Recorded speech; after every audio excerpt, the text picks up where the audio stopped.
Love lives here.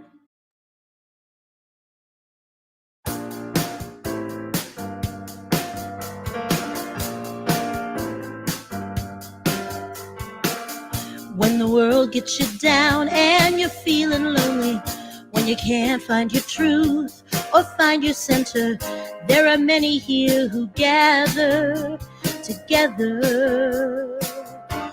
Oh, unconditionally, we love each other, and the scars that we see just make us stronger. We breathe it in together. We'll hold you up with grace. We know that love lives here in you and me. Love lives here. My soul breaks free. I'm so excited to be united with you. Where love lives, where love lives. When life gets you down, you can't see the future. When it all seems too much for you to handle, there are many here who gather together. Oh, unconditionally, we pray together, and the hurt that you feel will be set free. We breathe it in together. We'll hold you up with grace. We know that love lives here in you and me. Love lives here. My soul breaks free. I'm so excited to be united with you. Where love lives, where love lives. Love lives here in you and me. Love lives here. My soul breaks free. I'm so excited to be united with you. Where love lives, where love lives. Love lives here. Good morning, Riverside. Hi, how you doing? It's great to see you. Great to see all of you from around the world joining us this morning. I am Reverend Jeffrey K. Aloha Ryan. It is my distinct honor and pleasure to serve this beloved community, Riverside Center for Spiritual Living, right here in Riverside, California, where we know that love lives here. It is a joy to have you joining us this morning as we continue our Inclusion in Action series, part of the 2021 global vision of 2020. I'm on the 2021 team. I'm leading it. Oh my gosh. The 2020 Global Vision, Spiritual Vision. So it is great to have all of you with us. If you are joining us live on Facebook, I invite you to go ahead and start a watch party. Invite your friends from around the country and around the world to join us right here in Riverside. Make sure that you are using the hashtag #WeAreCSL and hashtag #LoveLivesHere. That way, all of our content can be brought together and it's easy for folks to find. So make sure you're using those hashtags. This morning, we have a wonderful guest joining us, my friend Reverend Masando Hiraoka, joining us from Mile High in Denver. It is great to have him with us this morning, and we'll be talking about colorblind or colorful. But before we do that, let's get together. Let's have some fun. Let's come together as a community, sing, dance in your living room, get up and move and groove and shake it, and let's go. Here we go, Jabal. Hi, everybody. Good morning. Hey. Yes, I love it when you say shake it. So here we go. We're going to shake it. 2, 3, and... You know this one. Everybody, get up on your feet. See the light in everybody you meet. Everybody, get up on your feet. See the light in everybody you meet. Let us be reminded of who we come to be. We are love, we are one. We are one big family. Hey, hey, yeah, yeah, yeah. Hey, hey, hey, yeah, yeah, yeah. Let's do it again. Everybody, get up on your feet. See the light. Everybody you meet, everybody get up on your feet. See the light. Everybody you meet, let us be reminded of who we're meant to be. We are love, we are one big family. Hey, hey, yeah, yeah, yeah. Hey, hey, hey.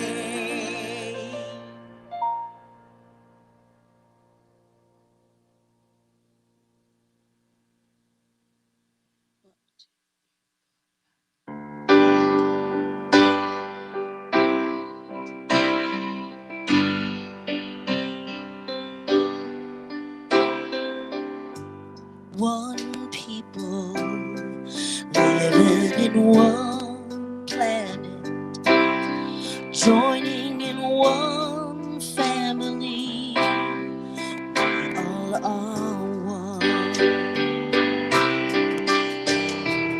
One people living in one planet, joining in one family. We all are one. One people living in one planet, joining in one family. We all are one. One people living in one planet, joining in one family. We all are one. We all are one. We all are one.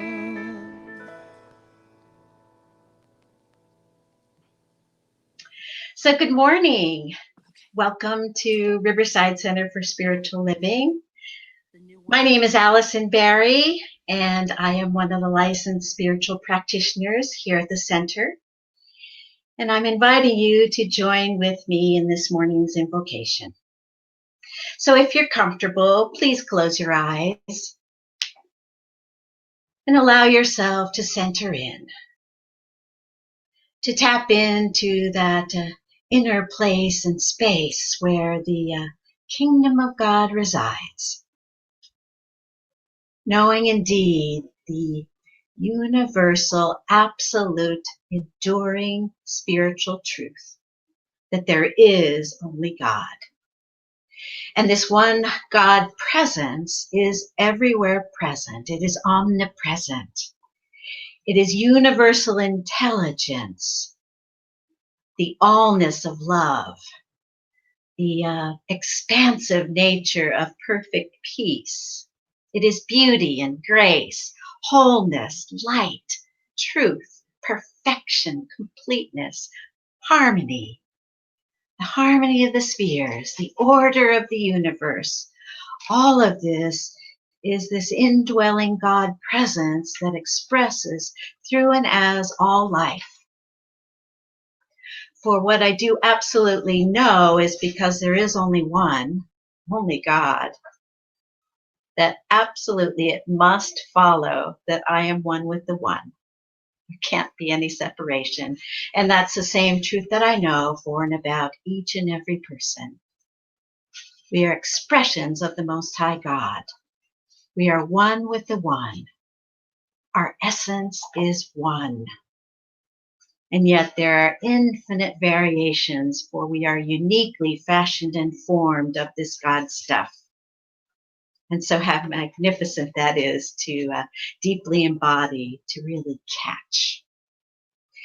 So as we come together this morning, I do know we are keenly aware of our divine inheritance of who and what we are.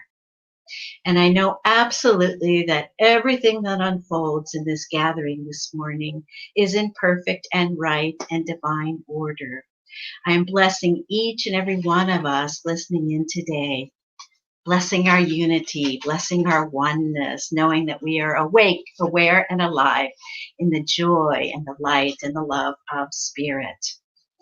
I know that the conversation this morning between Reverend Jeffrey and Reverend Masando is in perfect and right and divine order. They're anchored in truth. They're cultivated consciousnesses, if that's a word, just formed to allow spirit to flow through and as them, as wisdom, as insight, as joy, as just the allness of God. And it pours forth a blessing to each and every one of us. So I know absolutely that we are blessed and a blessing, open to transformation and healing and deep personal insights. Whatever we are looking for this morning, we receive it. And this community is richly blessed. So I let this all be so, and together we say, and so it is. Here we go.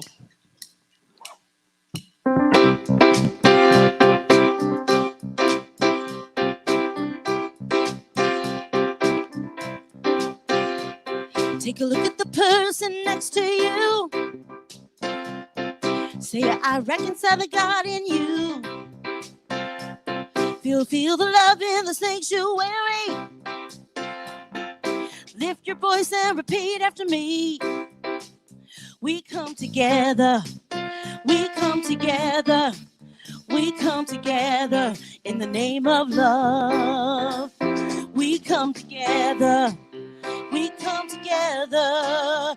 We come together in the name of love. And it does to you. God loves you and I love you too. Feel the love in the sanctuary. Lift your voice and repeat after me. We come together. We come together. We come together in the name of love. We come together. We come together. We come together in the name of love. For every walk alive, every creed and color, in kinship unite. Know God in each other. Take a look at the person next to you. Say the name, I know you love me too.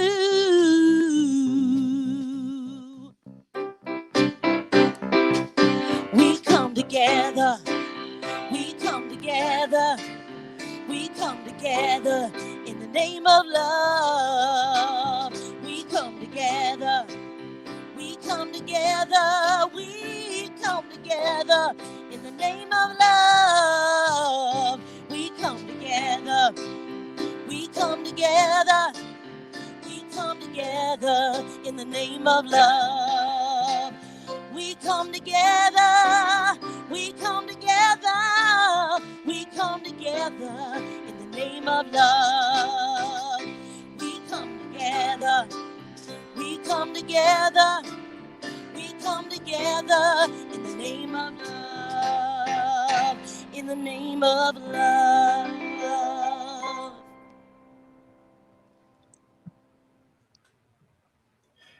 Thank you, Jabal, and thank you, Allison, for that beautiful invocation. It is great to be with all of you this morning.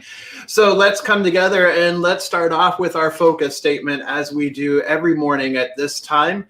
So again, I really want you to be thinking about this, not just thinking about this, but embodying this. We do this all the time, and yet it's always serves as such a wonderful, beautiful reminder of what we are here and what we are about. So let's do this together. We embolden people to live their highest potential through the transformative power of love. One more time, anchor it in. We embolden people to live their highest potential through the transformative power of love. So this morning, as I mentioned a few minutes ago, we are continuing on with our yearly theme of 2020 spiritual vision. our monthly theme here at Riverside Center for Spiritual Living and Centers for Spiritual Living worldwide is inclusion in action. And specifically here today, we are going to be talking about colorblind or colorful. Good question, I think. And so today we have invited dear friend, Reverend Masando Hiraoka, to join us here in Riverside. I am super excited to have him with us this morning. Reverend Masando is an assistant minister at Mile High Church in Lakewood, Colorado, just outside of Denver, where he is in charge of the Social Uplift Ministry, in charge of social engagement. And that social uplift ministry focuses on interfaith engagement, environmental responsibility, and nonviolence and human dignity for all, including racial justice and fostering a culture of inclusion. He also serves on the Spiritually Motivated Social Engagement Committee for Centers for Spiritual Living and is the current chair of the Center for Spiritual Living Regeneration Program. Additionally, he has a monthly column in our Science of Mind magazine called The Art of Being Human. So please give a warm Riverside welcome to Reverend Masando Hiraoka. What's up, Hey there. everybody? So good to be here. I know we've been talking about getting together for a while. Originally it was going to be me coming out there, but man, it's like now we could just be anywhere at any time from our kitchen. I'm in my kitchen dining room area right now. This is some ways it's even cooler. Yeah, I think so too. I got to attend the conference. I got to attend the Convention of the Americas a couple weeks ago. From the comfort of my own living room. Rather than traveling all the way to Chapala, Mexico. So it's not a bad thing, but right now this is much easier. So yeah, I'm trying to embrace it. Exactly. Well, it's great to have you with us. So, Masando, you and I have done a lot of work together around love in action, social engagement work. We've been doing this together for a while now. We did a workshop at the recent convention about love in action, and you were the 2020 Global Themes Chair, and I was one of your team members. And now I'm the 2021 Global Themes Chair. So God bless you. You're one of the contributors. So it's great to have you with us. So in this work, this whole month, we've been talking about inclusion in action. And today, the topic that,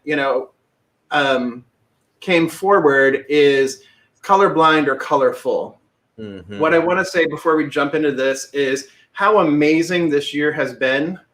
How all the themes that last year we ourselves didn't know what this year would hold, but all of the themes for each month and each week has been so apropos to what we are living currently.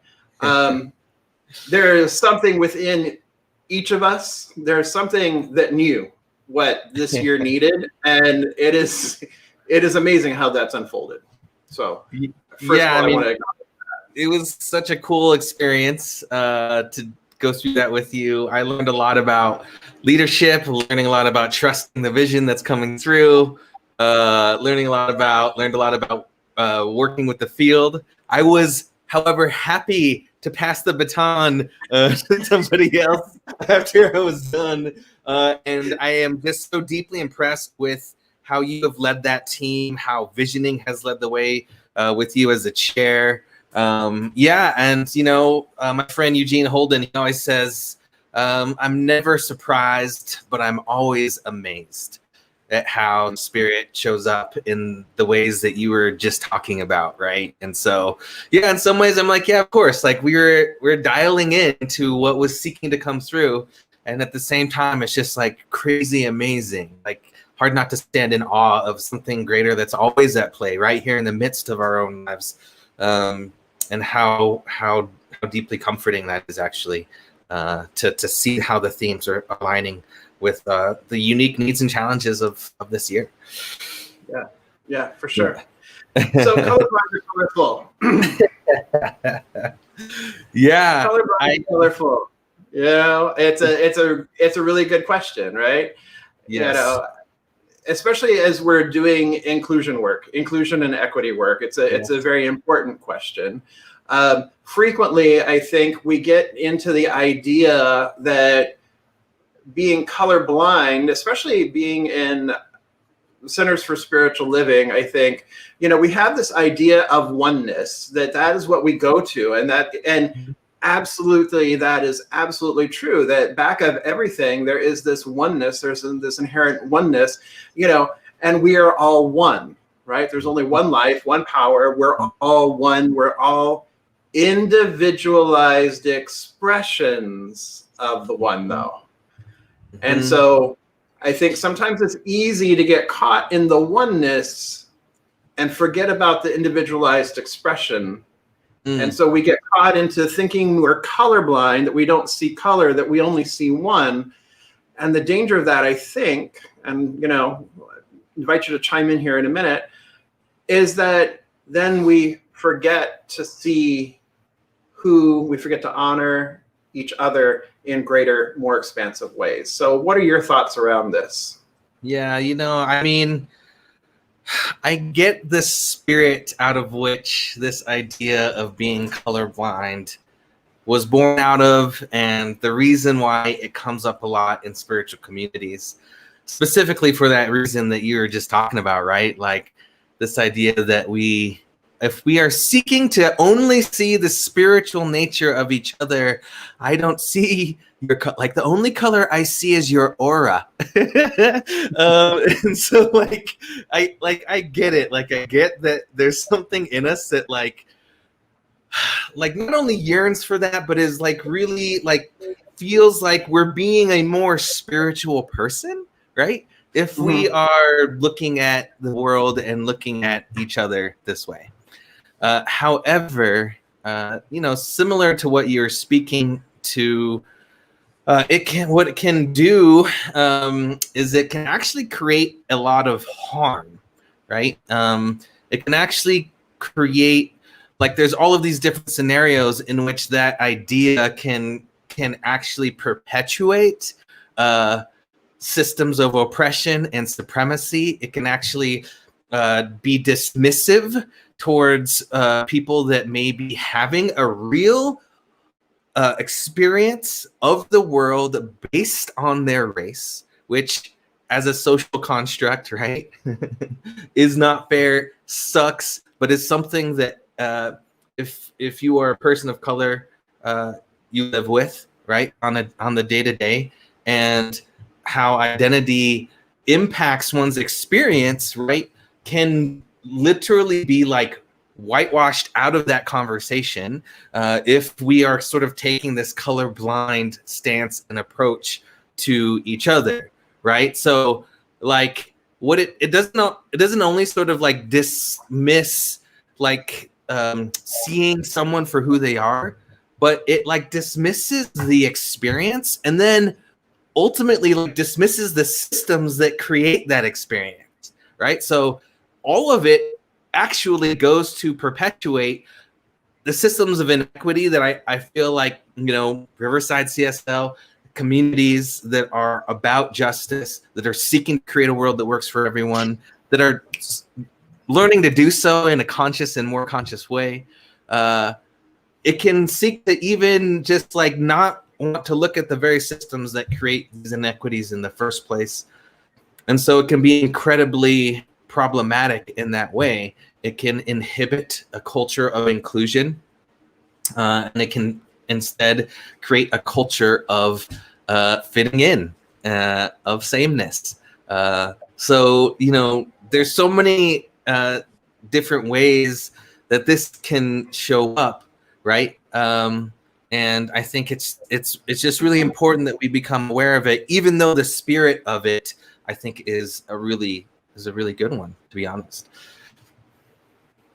Yeah, for sure.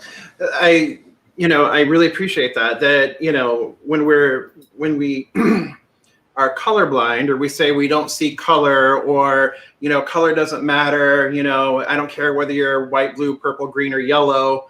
which that's problematic in and of itself because there are people that are purple or green or yellow. I mean, it's like it, I was yellow for a while. Yeah. I claim my yellowness.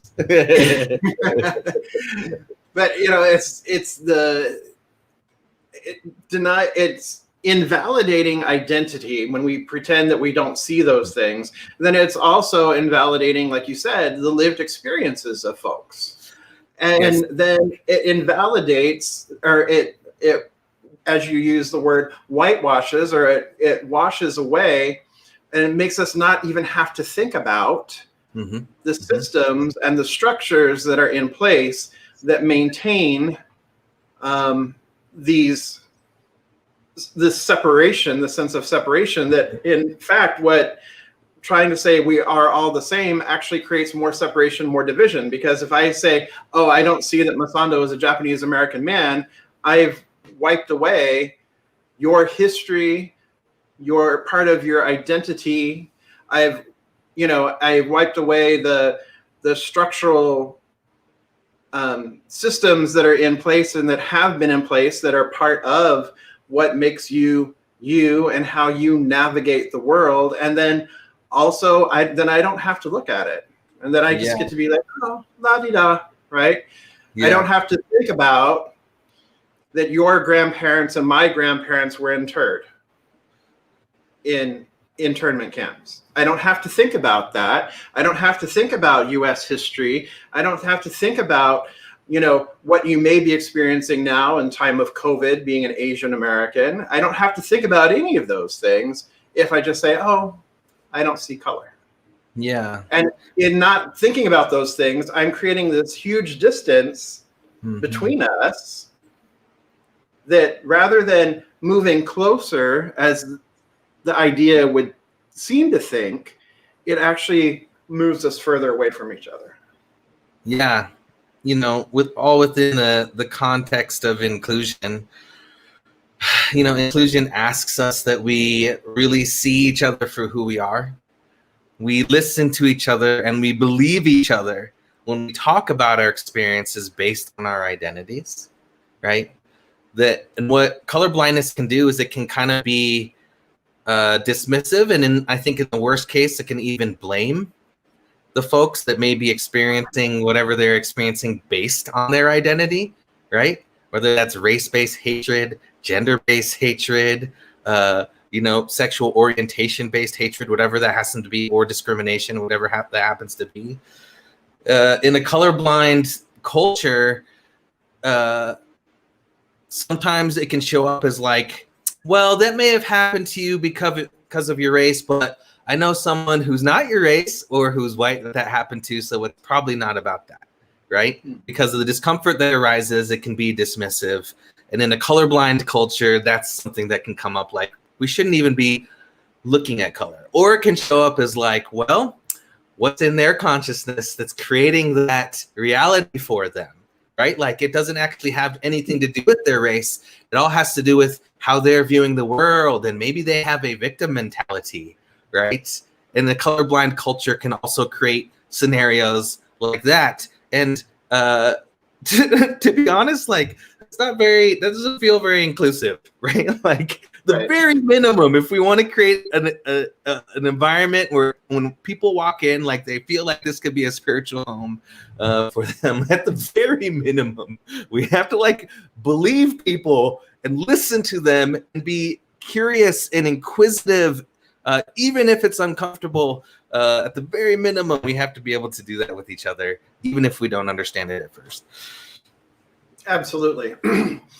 And I think that inquisitiveness and that curiosity are definitely key drivers and key players here. And that if we remain open and not be curious, like, ooh, curious, but just be open and available to listening to one another and to hearing one another, I think that creates a much closer, it definitely begins to build a closer relationship, or it's an opportunity for a closer relationship, because then we're also not centering ourselves. Yeah. Right? Because this colorblindness thing also centers whiteness as the norm, right? And it centers this group as the norm, and so even the way we think about the golden rule, right? Treat others as you would have them, treat others the way you want to be treated. Well, who's focused there? Me. I'm treating you the way I want to be treated. It's all about me, not you, right? Yeah. Whereas if we think about it more from a platinum rule, which is treat you the way you want to be treated, that is most respectful for you, that most honors you, that most appreciates you, then means I can't center myself. And in fact, it is shifting the focus to seeing the beloved before me. And isn't that a beautiful evolution of spiritual consciousness right there? Like, isn't that so much of what we are all learning right now? And I think maybe like this quantum leap specifically within a science of mind theology that I think historically has put so much focus on ourselves and our own consciousness and our own spiritual path and our own ability to manifest and our own evolution, that has had so much focus on that now we're just living in a time when we're being asked to just evolve a little bit and to recognize that maybe our identity isn't enclosed or boundaried by this ego self, this thing that I've been trying to build up and protect, that actually my identity is much larger and much intertwined with the identities of the people around me, that are, our trajectory as a nation and as a culture is shared. And so we all like have a piece to play in that. Like, I love, like, that to me is like, yes, I'm grateful for these challenges, because let's be real, like it takes more work to like not only know how someone wants to be treated, like be able to actually gain and garner and understand and discern that information, but then to act on it, right? And then to like act on it and make mistakes along the way and then continue to act on that. Do you know what I mean? Because I think another like manifestation of colorblindness, or maybe like going back into colorblindness, is like maybe as an ally, you're making some good efforts, but then someone may say, oh, well, actually, that doesn't feel so good after you've made all of this effort. Or maybe another white ally will come along and say, well, actually, that approach can actually do some damage in this way. And you're like, I've done all this work. What the hell? I'm just going to go. Why can't we just why do we have to look at this stuff anyway? Like, like all the things that we do in defensiveness, especially when our intentions are so high, and especially when we've actually done some work. Another aspect of the culture of colorblindness could maybe be like, well, I've done all this work and they're not even appreciative of it anyways, so I'm not even going to try. And then just opting out because you can. And that's another aspect of what a culture of colorblindness can do. Right? When it's a culture of inclusion, we make mistakes. When we're valuing that platinum rule, we have to know that we're not going to know how everybody wants to be treated. So we actually have to develop a genuine relationship there, right? Like, it's going to take some effort. It's going to take some time, and it's going to take messing up every once in a while and being graceful about that. So yeah, I just love this conversation because it's nuanced, because no one is perfect at it. But it's an important one to continually have.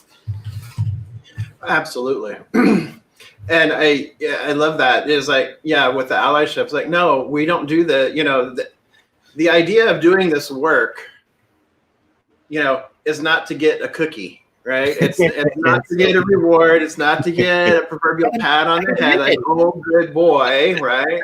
Or there's an attaboy, We'll take them when they come, especially if it's a plate of brownies. I mean, but well, maybe. But that's not the motivation, right? I was like, but that's not the motivation. That's not why we do this work. And the commitment to doing the work is not rooted in that. If we're doing it from a pure place of inclusion, from a pure place of, wanting to honor, as Jafan mentioned a few minutes ago, honor the uniqueness of all and appreciate each person as an individualized expression of the source which they are, recognizing that when we, there it is, thank you, Jafan, recognizing that when we honor the individuality and honor the individualized, the uniqueness, and honor and celebrate the individualized expression, there's nothing wrong with that. In fact, that's normal, right? I don't look at a rose, or I don't look at every flower and go, oh, I wish that was a rose, or I wish that had only this color rose, or,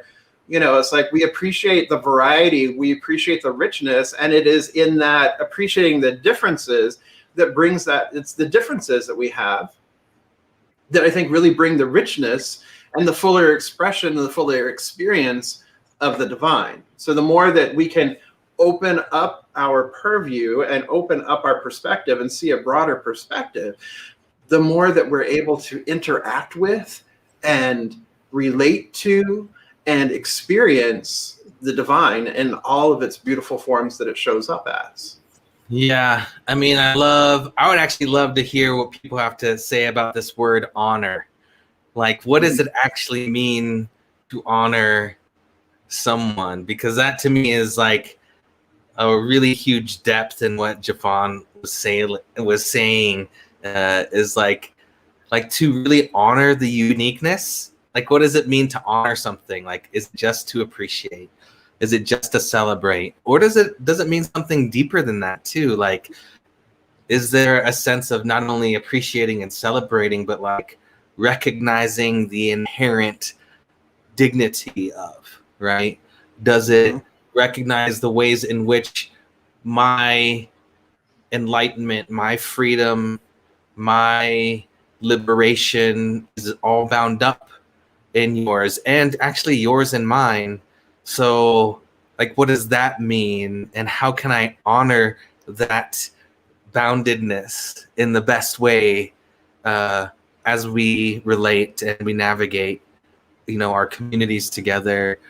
Does it mean that we see the divine in you, but we don't let that be the only thing, that we also see your uniqueness? We see the things that allow us to be the same and similar, but we equally see the things that make us unique and different, and then also recognize the systems that give privilege to some of those differences, and create systems of discrimination for other, you know what I mean? Like, how can all of that be a part of how we hold each other, as complex as that is? Can we hold both of those truths at the same time? It's something that I'm always thinking about, these two worlds in which we're living in simultaneously, of the spiritual world and the physical world, and like that they are all in our theology, it's all deeply spiritual, and our job is to uncover and to find the ways in which the spiritual shows up in the very real and the very physical. So yeah, I think someone said honoring is giving a part of yourself to that which is honored. What do you think about that, Jeffrey? Well, I love that, and knowing who that came from, Shawnee being one of our Prac 2 students. Yes. Yeah, absolutely. Honoring is giving a part of yourself to that which is honored. It's such a deep, profound knowingness and not just an interconnectedness, but it reminds me of, the phrase we've been talking about is the phrase Ubuntu, right? Which is, I am because you are. And so it goes far beyond the namaste of I recognize the God in you, or this God in me recognizes the God in you, to the point of, really getting at the root of the oneness, that the interconnectedness that is essential to the who of who we are.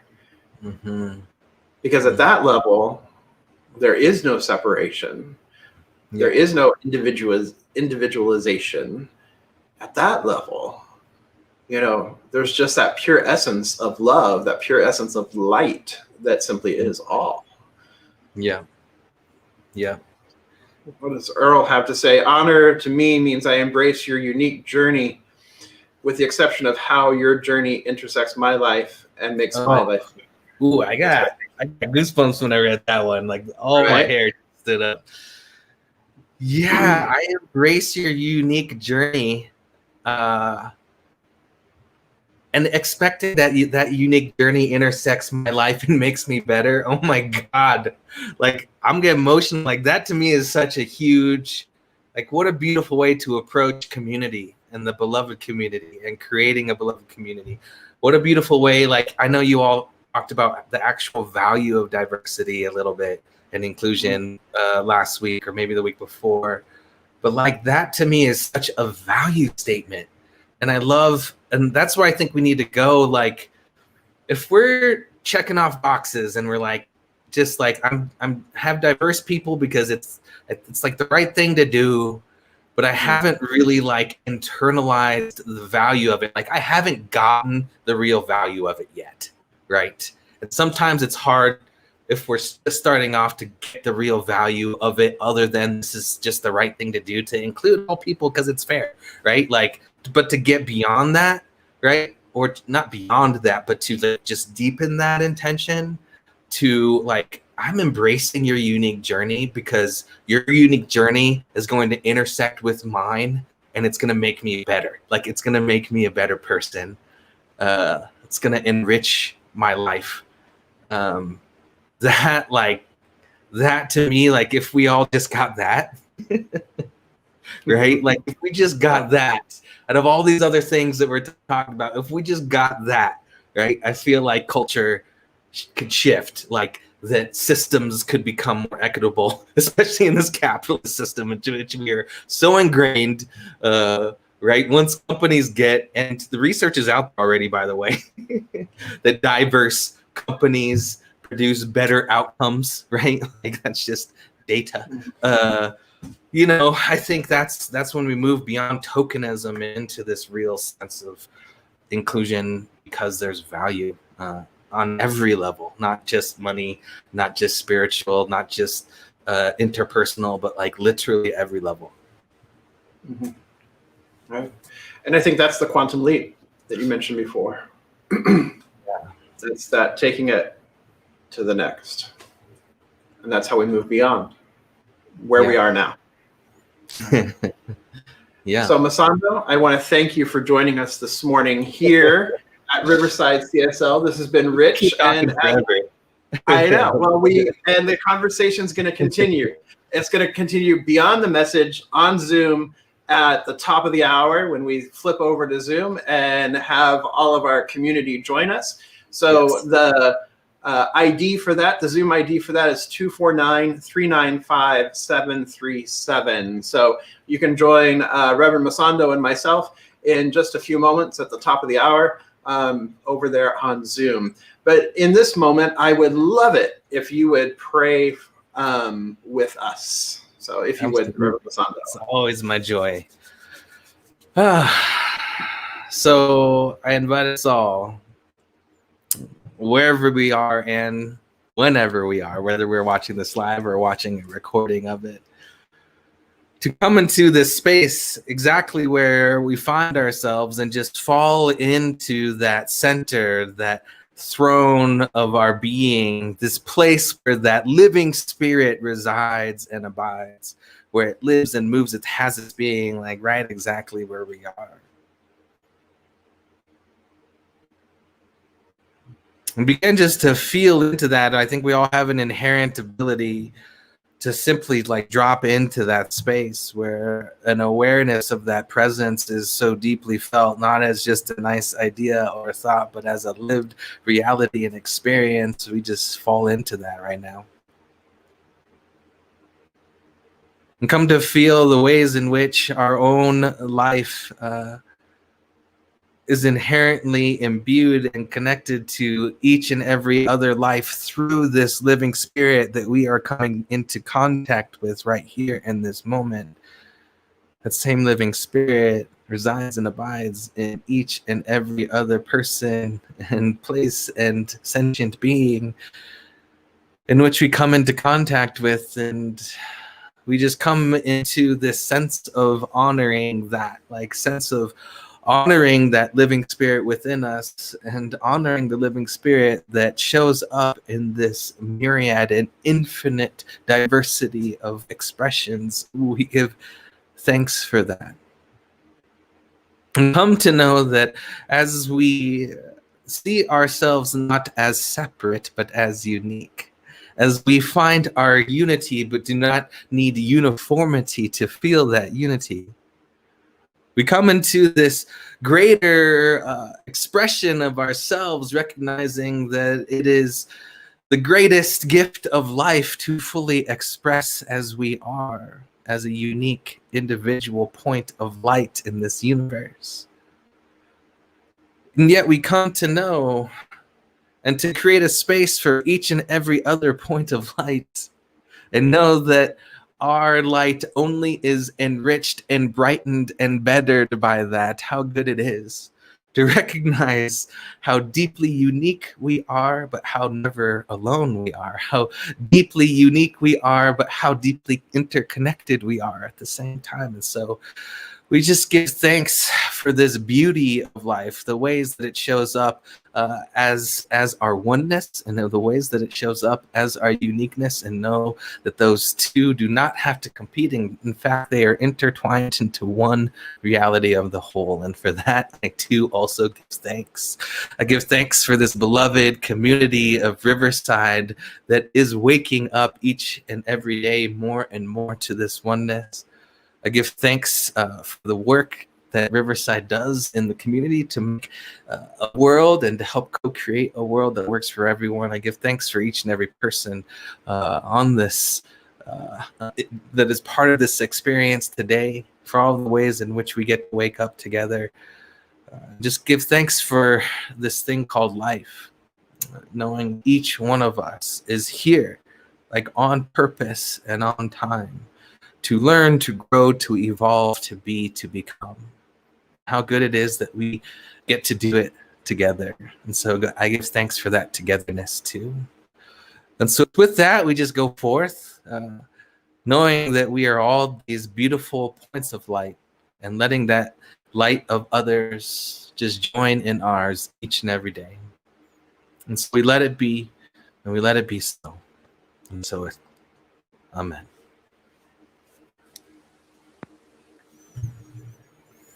Hi, everybody. This is Stand Together by the great Faith Rivera and Harold Payne, and please enjoy it. Let's go, guys.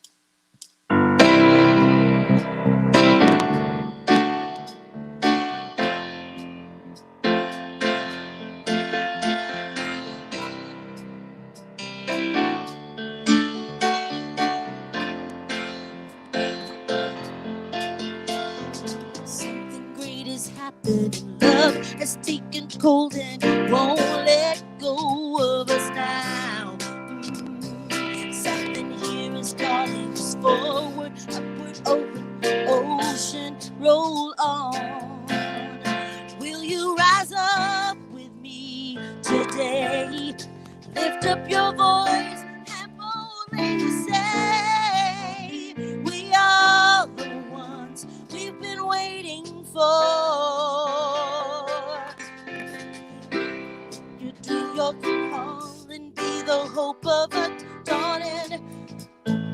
We're the ones to make a difference. Let's stand together. Share your gifts with a world that is waiting for a change that we're all creating. It's the moment of greatness. Let's stand together now. Oh, oh, oh, oh, yeah. Every day's a chance you can do something amazing to feel your passion slide. Peak with every vision. vision and dance a new direction. Explode to new heights in your mind. I will rise up with you today. Lift up my voice and boldly say, we are the ones we've been waiting for. You're my highest calling, be the hope of a new day dawning. We're the ones who can make a difference. Let's stand together. Share the gifts of the world that's waiting for a change that we're all creating. In the moment are all your greatness. Let's stand together now. Oh, yeah, yeah. Oh, one dream, one voice, one heart, one world. One dream, one voice, one heart, one world. One dream, one heart, one voice, one world. Stand together. Live the dream of your highest calling. Be the hope of a new day dawning. We're the ones who can make a difference. Let's stand together. Share your gifts with the world that's waiting for a change where we're all creating. It's a moment for all our greatness. Let's stand together now. Live the dream of your highest calling. Be the hope of a new day dawning. We're the ones who can make a difference. Let's stand together. Share your gifts with the one that's waiting for a change that we're all creating. It's a moment for all your greatness. Let's stand together now. Franks. Thank you, Jabel. Thank you, Reverend Masando. Beautiful. So I want to take a moment just to thank all of you for being with us this morning. And I want to thank you for your continued generosity and your continued support of Riverside Center for Spiritual Living, making what we do here possible through the magic or the miracle of technology and being together in this way and being able to continue to do the work that we do out into the world in greater and more expansive ways. So the easiest way to contribute, one of the easiest ways to contribute is via text to give. So simply go to 951-419-5858 on your mobile device and then simply type in that what you're choosing to give and hit send. And boom, there it is, just like that. So I invite you to do that. Or you can also go to our website at riversidecsl.org. And in the upper right-hand corner of your screen there, you'll see the word contribute. It's easy to contribute right there. So text to give, contribute online, either way, it is a joy to receive it so that we can continue to share our joy and our love here at Riverside Center for Spiritual Living, where love lives here, to share that with others out into the world. So thank you for your generosity. And also in the contribute button, there is the tour more. Don't forget that the building is still there. While we are not in our physical sanctuary, this is a time for us to explore our inner sanctuary. However, our physical space does need some love and attention. There's still some maintenance that needs to be happening there. So you can always contribute to the Tour More Fund, also by clicking on the contribute button on the website. So I invite you to think about that as well. All right, Jabel, give us a little bit of music here, shall you? All right, here we go.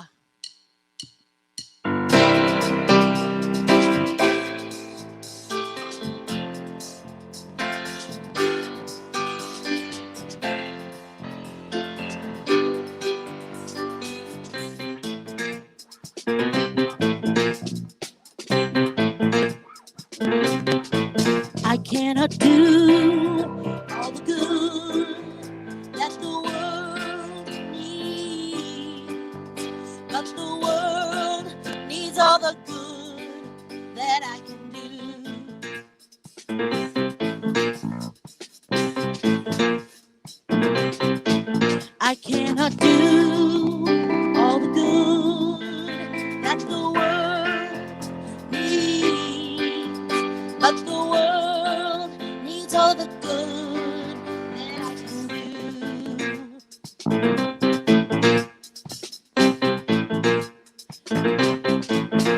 cannot do all the good that the world needs, but the world needs all the good that I can do.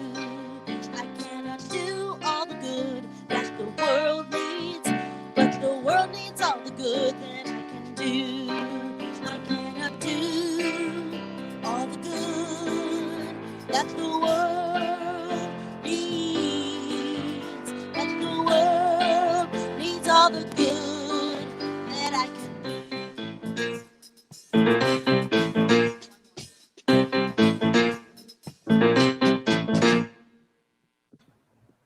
All right.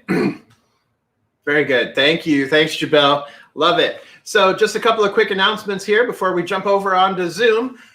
The first one is starting this Tuesday, practitioner Francis Drake will be facilitating a 4-week book study on Dennis Merritt Jones's most recent book, Your Redefining Moments. That will be on Tuesdays for 4 Tuesdays, August 25th through September 15th, 6 p.m. to 8 p.m. Pacific. That'll be on Zoom. When you register, you can register online at riversidecsl.org. Once you register, then you'll be sent the Zoom link. And Francis asks that you please read the first 3 chapters of the book. That way you can hit the ground running on Tuesday with diving right into deep discussion. So the first 3 chapters of Your Redefining Moments, you can find it on Amazon Smile, and you can also find it on Kindle. So we invite you to go ahead and join the book study, and it's free, or you can give us a love offering too. We appreciate that as well. So there is that. The next thing I want to share with you is perhaps you remember Reverend Victoria Bomberry. She was with Riverside Center for Spiritual Living for many years as a practitioner, and she graduated from the School of Spiritual Leadership in the San Diego campus in 2018. And she is now a licensed minister with Centers for Spiritual Living, and she is returning home to us here in Riverside beginning next month. She is stepping into a staff ministerial role, but that ministerial role is, we are titling it Minister of Transformational Programming or Transformative Programming. So that is super exciting. So you'll be seeing Reverend Victoria Bomberry with us again very soon, starting in September. I'd like to invite Reverend Masando back in right now to tell you a little bit about something that he has coming up this coming Saturday that I also get to be part of, which I'm excited about. Yeah, we are undoubtedly living in some challenging times. And it's hard to find this balance between engaging in the world and staying spiritually grounded. So I'm going to be doing like an all-day workshop with some other ministers from Mile High Church, with Reverend Jeffrey, who's going to talk about the role of visioning, with the chair and the vice chair, Michelle Senegal, and my wife, Rebecca Hiraoka, on diversity and inclusion from the Diversity and Inclusion Commission. I'm going to have a local community organizer there. And I'm going to also invite the spiritually motivated social engagement chair, Sarah Nichols.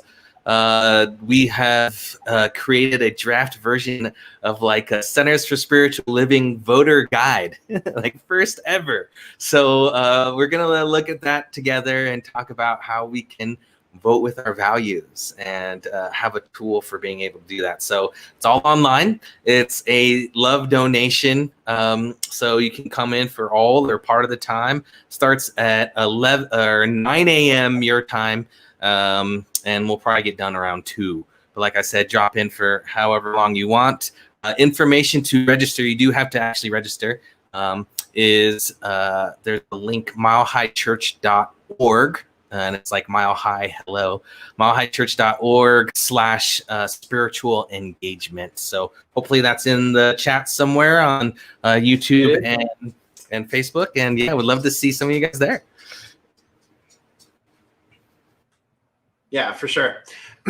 So once again, that is this coming Saturday starting at 9 a.m. Pacific. And I think that's exciting. The voter guide, it's voting from a place of issues. So just want to be really clear.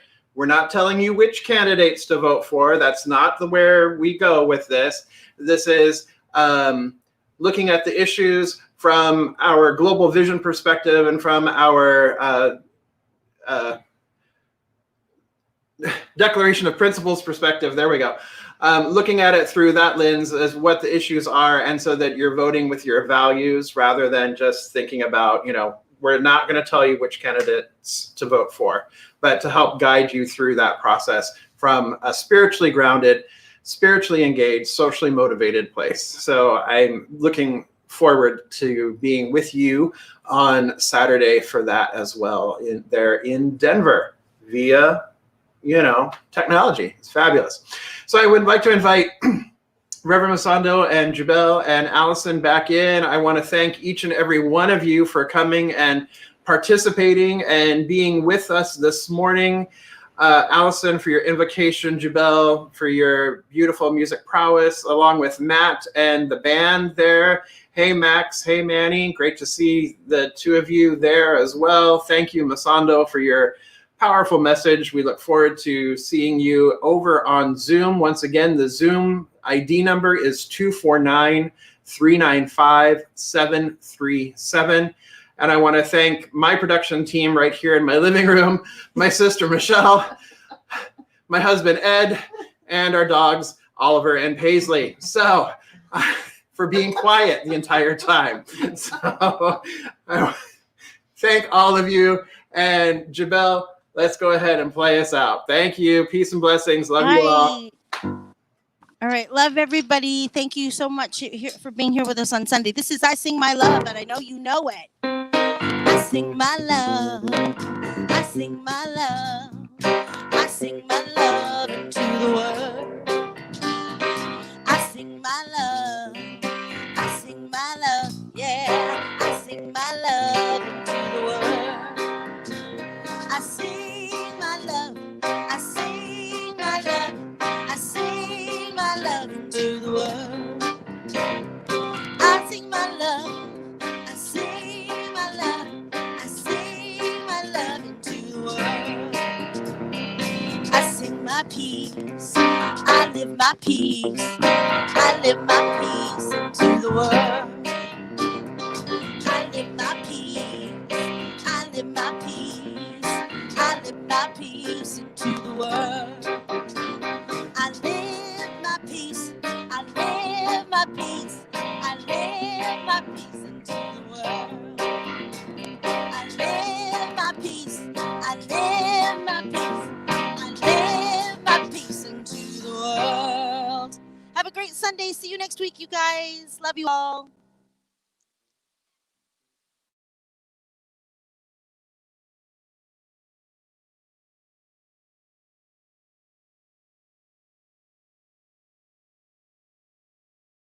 Love.